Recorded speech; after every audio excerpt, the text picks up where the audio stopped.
they fly the flag because we're not the America we should be. But I was thinking about that, and everybody that contributes something should be welcome in their own way. But I was thinking, what if the American flag was held, and then below it, it had a hopeful message like redefining America? Because right now we're so divided, and this neighborhood and this tree, Luma, has connected us together again. We were separated, and all of a sudden we're glued together.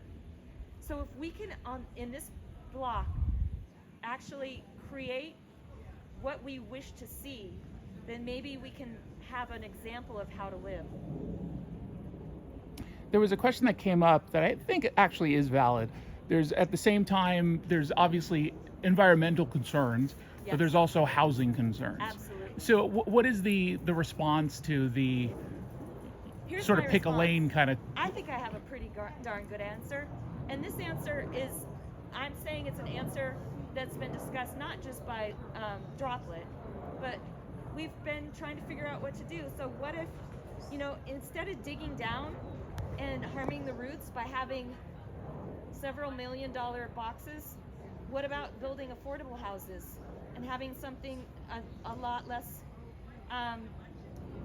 modern and expensive? What if it's just simple homes that are affordable? What would that look like? What if it were more of a park setting? What if it were what if it were more a community place where people would want to go and get nourished? Not just another park. Like, we already have parks. This is a very, we're in North Seattle. This is where the more comfortable people live, So it's not like we don't have parks. We have parks, but how do we transform this into a space where we actually model what we want? What's so frustrating is, I don't know if you heard the city has said our hands are tied, this permit's happened, there's nothing we can do.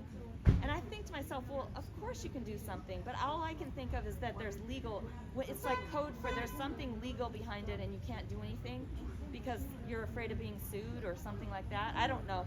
I'm up in a tree, I don't have to worry about lawsuits or worry about that.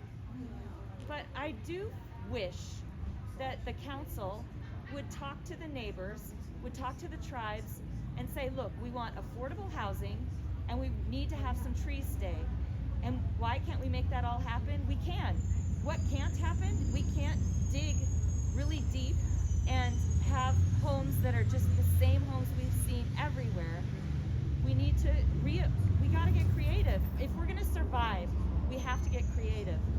And it's actually not harder, it's funner. It's way more fun to be creative than to do the same thing.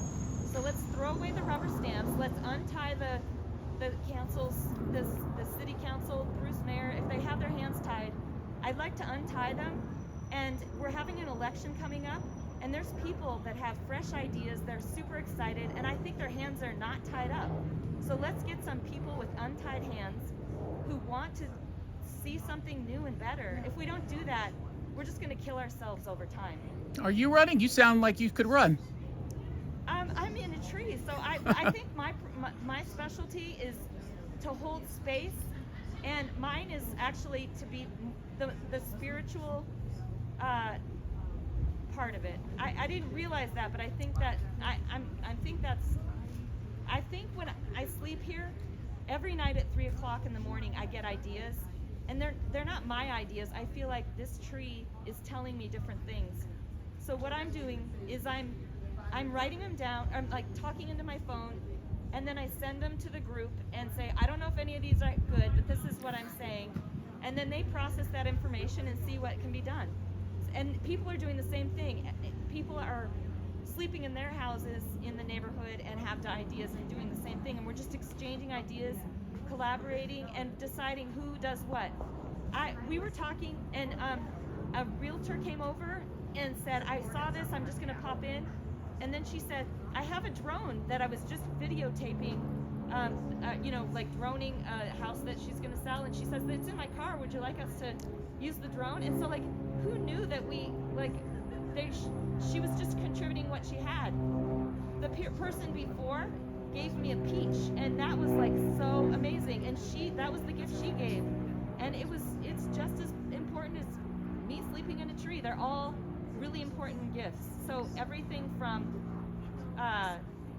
I think there's somebody that has an amazing Instagram account that they've helped Luma create.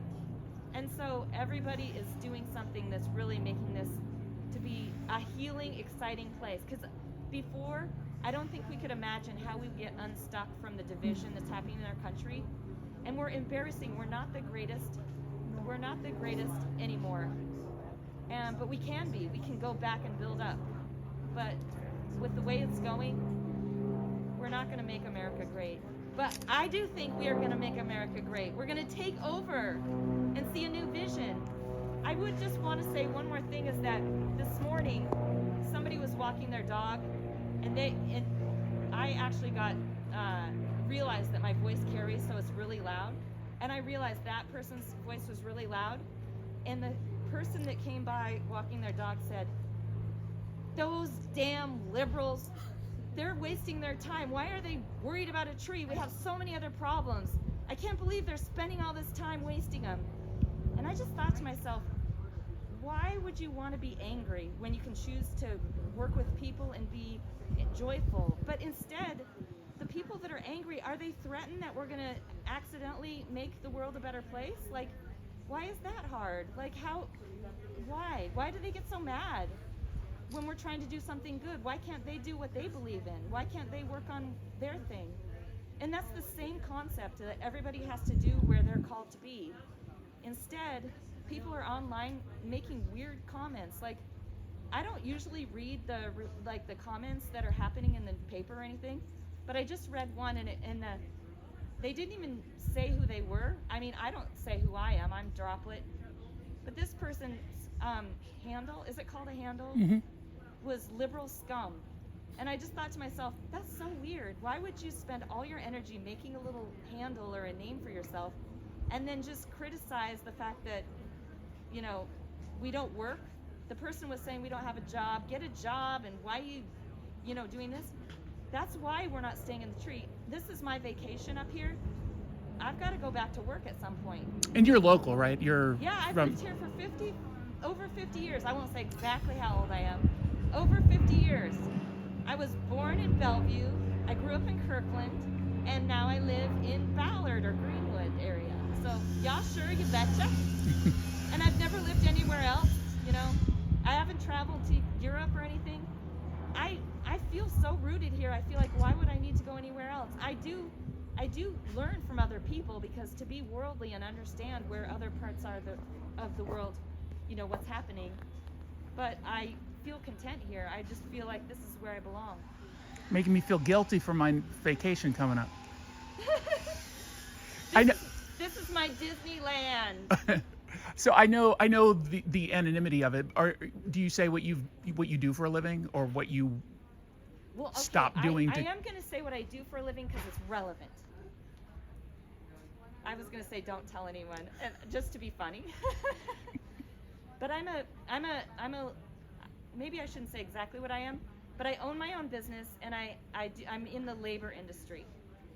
And what I did was, one of the strategies that's important is to try to prevent people from cutting down this tree.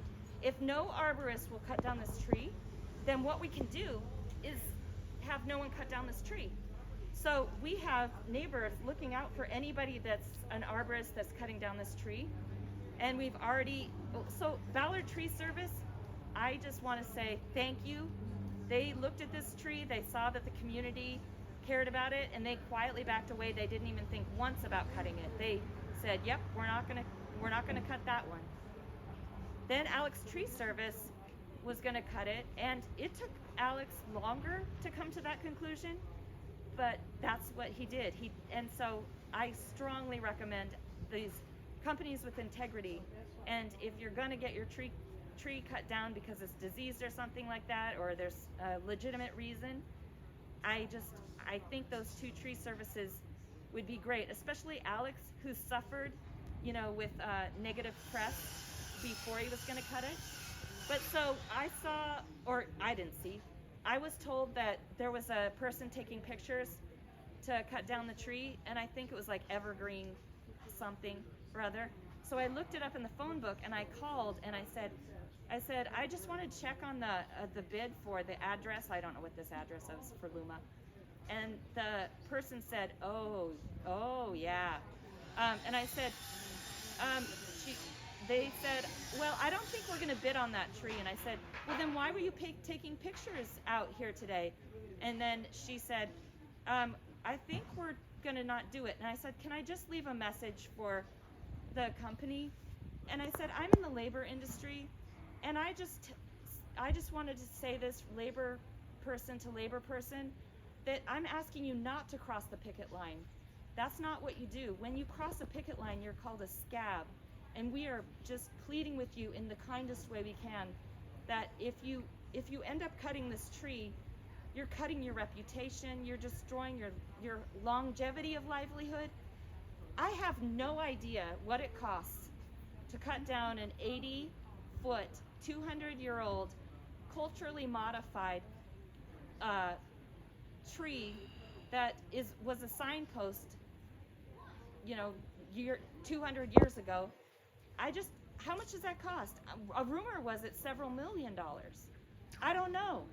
And so I understand that some of these people feel stuck because they've, these companies, Legacy Capital and Bad Boys Construction, I don't know how much they're going to lose. It must be a lot because they're not backing down. So, but do you want to die on this hill? So you're going to get out of this deal. It's not going to be good. But you're going to build this and tarnish your reputation and also hurt the industry widely, because now the people that love trees have wakened up, and many people say a tree got cut down in our neighborhood that broke our neighbor's heart. But now they know that they can win. If they get together, they're going to stop everything, and all of the construction industry is now going to lose out. They're going to say, oh, now I have a big tree on my lot, I can't do anything. Now we're going to lose money. But really, the solution here originally was you just have to redesign the plan and you can have the houses fit. So they're refusing to be creative again. They just want to have their regular plans, these huge rectangles, and Luma does not fit with the 6 rectangular houses, so they might have to be a different shape. I will say you're making me a little nervous because of it. Are you comfortable? Oh, because are you strapped in? Oh, yes. I want to tell you how safe I am. Okay, good, because I was like, she's moving around a lot. This is really important. So I have 1 point of safety here. I've got 2 points of safety at all times. So yes, the other point of safety. So I felt very comfortable. You always have 2 points of safety. And so yeah, I've gotten much more comfortable on this tree. But even when I sleep, I have to have this strapped in. You might think this is gross, but I have had these pants on. I can't take them off. I've had to have these pants on since I started because of safety. I can't take my harness off here. Safety is the absolute most important thing. Thank you. You're doing a really good thing. Oh, thank you. Yes. Be safe. I will. Well, thank you for talking to me. I appreciate it. Thank you for coming out. You're Of course. also doing what you do to